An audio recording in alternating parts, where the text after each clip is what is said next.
the black delegation give the white delegation Senator Tim Scott. We don't need anyone in return. Just take it.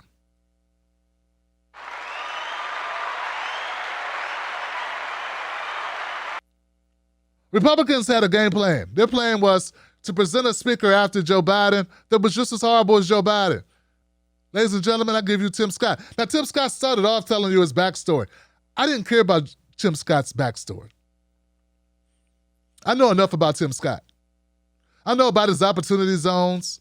A lot of people, opportunity zones, yes. Opportunity zones help corporations, not workers.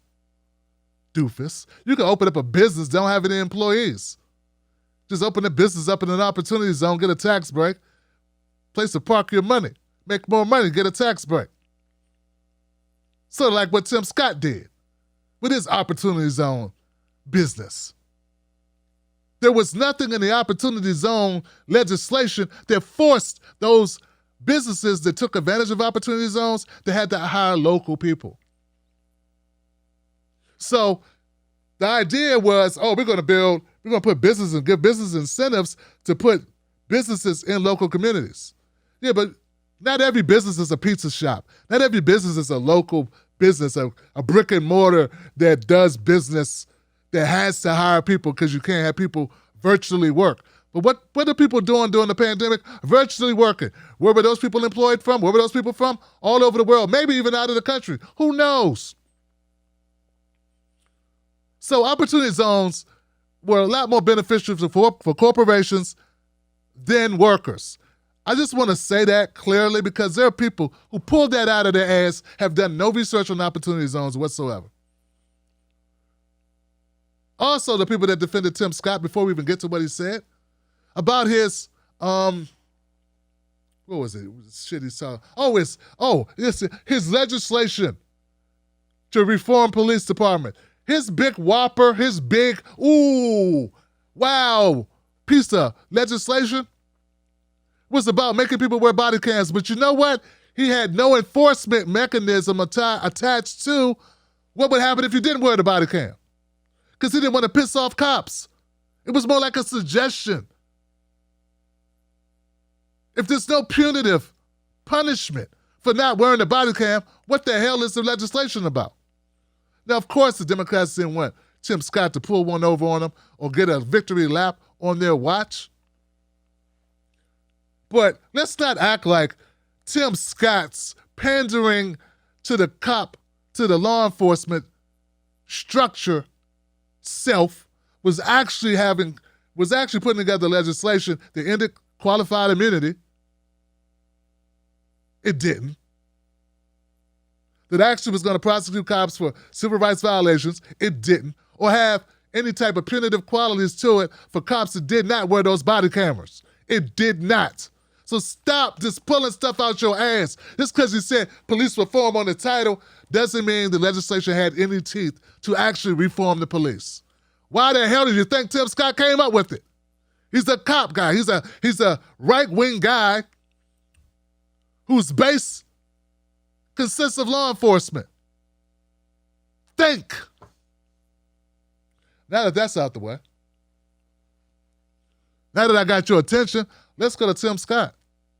Let's listen to his marvelous, this guy started talking about his backstory. Then he got to this, which I find funny because Tim Scott, very lately, Tim Scott has been saying one thing and one thing over and over again, that racism does not exist. But then he tells you this other story about his own life of being racially profiled. How does racism not exist in America if you then start your conversation with, hey, I know what it's like to be racially profiled? Where do people get racially profiled, dumbass? In countries where there's racism. In communities that have racism. How else could you be racially profiled? I just want to know. Yeah, I went to a place that wasn't rainy, but I got rained on. Must be a place where it rains, dumbass, because that's where the rain comes from. The sky.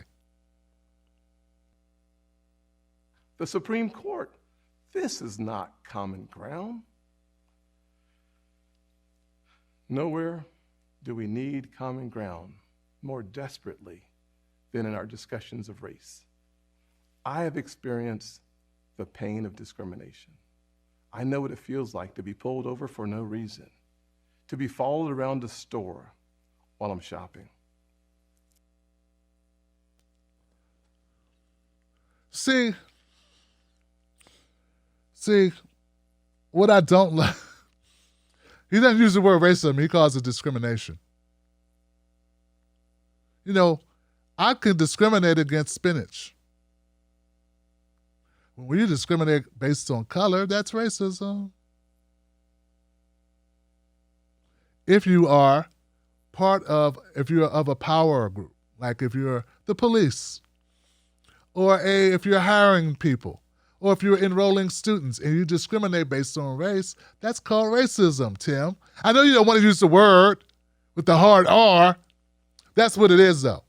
So this guy wants to first let the blacks know, for the record, I know what it's like being black. I am black, and I've been discriminated against because I'm black.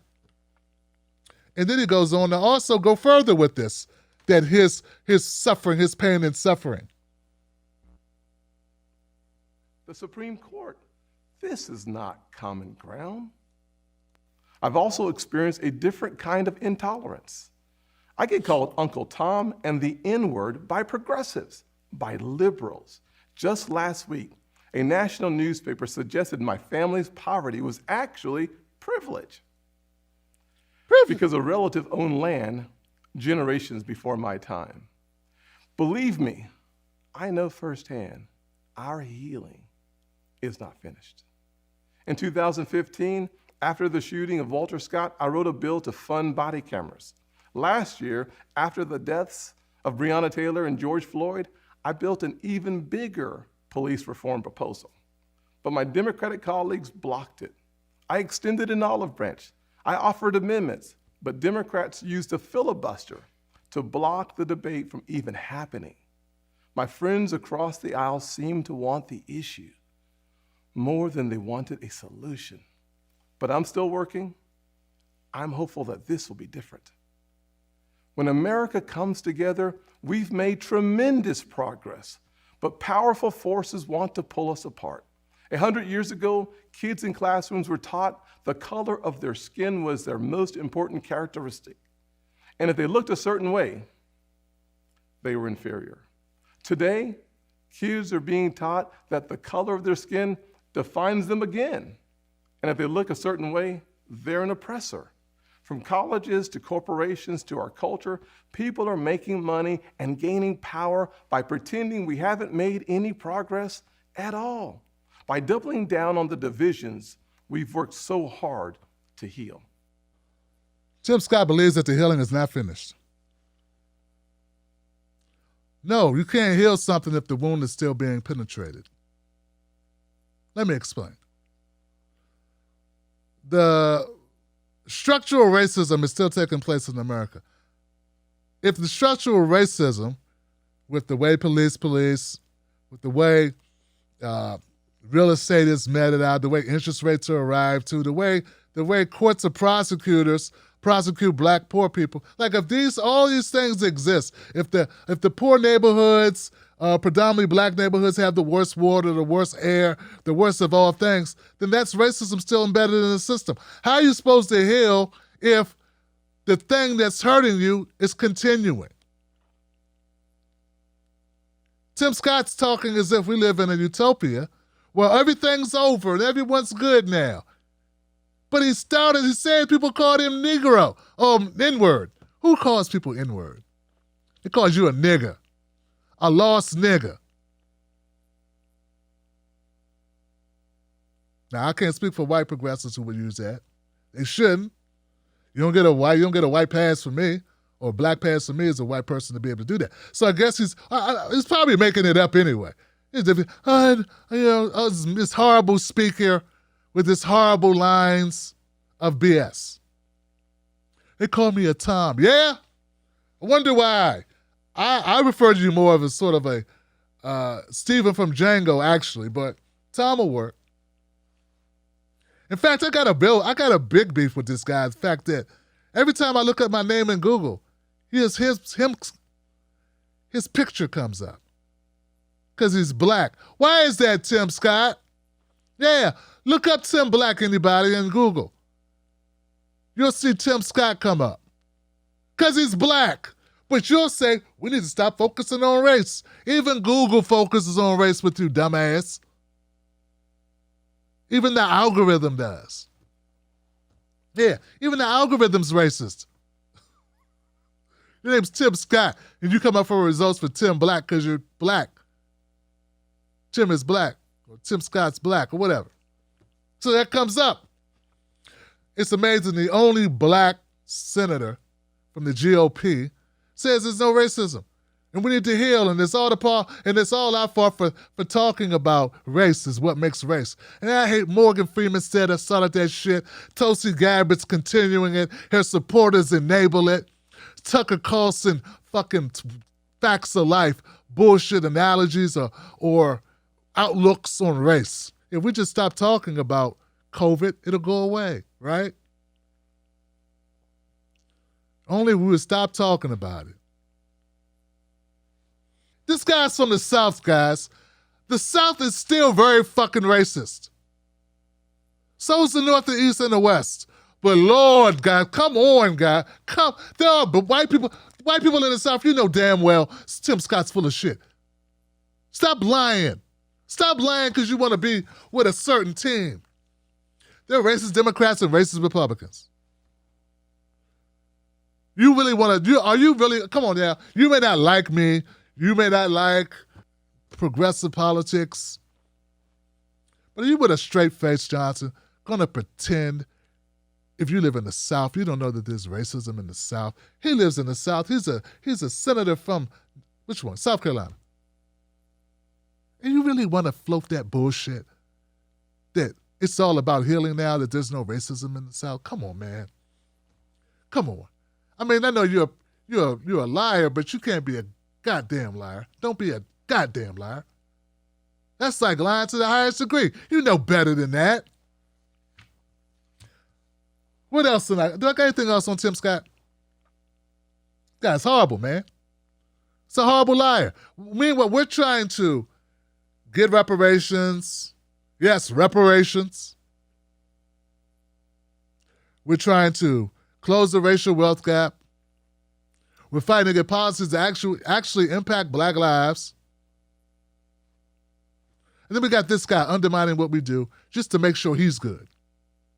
Just to secure his position in a racist-ass state, in a racist-ass party. And then people going, why are some people upset with Tim Scott? Why are you upset with him? Because he's lying, just like Candace Bigsby, daughter of Clayton Bigsby from Dave Chappelle's skit.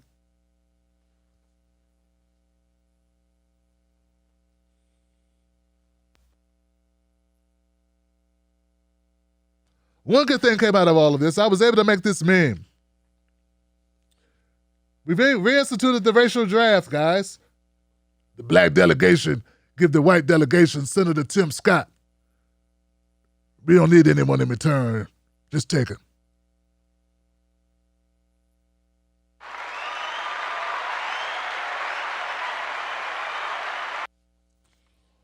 Whew. Guy's horrible, Johnson. Horrible, horrible, horrible, horrible. And like, yeah, he talked about other things, but that was the main focus I wanted to talk about. He talked about COVID-19, reopening schools. Guys, this guy's a moron, okay? But that's beside the point. He's also dead wrong on like half the shit he talked about, even more than half of what he talked about. I don't know about you, but I didn't want my child going in harm's way. I didn't want my child going in harm's way, possibly contracting COVID-19 and bringing it home and killing us. I don't know, just something crazy about me and Mrs. Black kind of wanting to be here to be able to raise them. But dumbass Tim Scott starts off with his backstory, then went right to slamming the COVID-19 plans, which were under Trump, and he didn't say shit then. You know, schools were closed under Trump, and you didn't say shit, Tim. Now, you're saying something. They're all full of it, man. Full of it.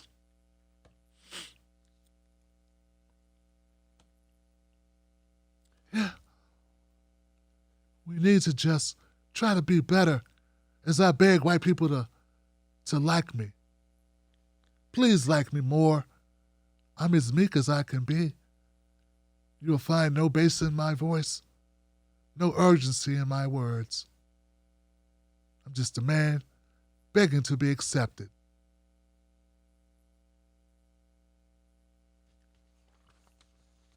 Cornball.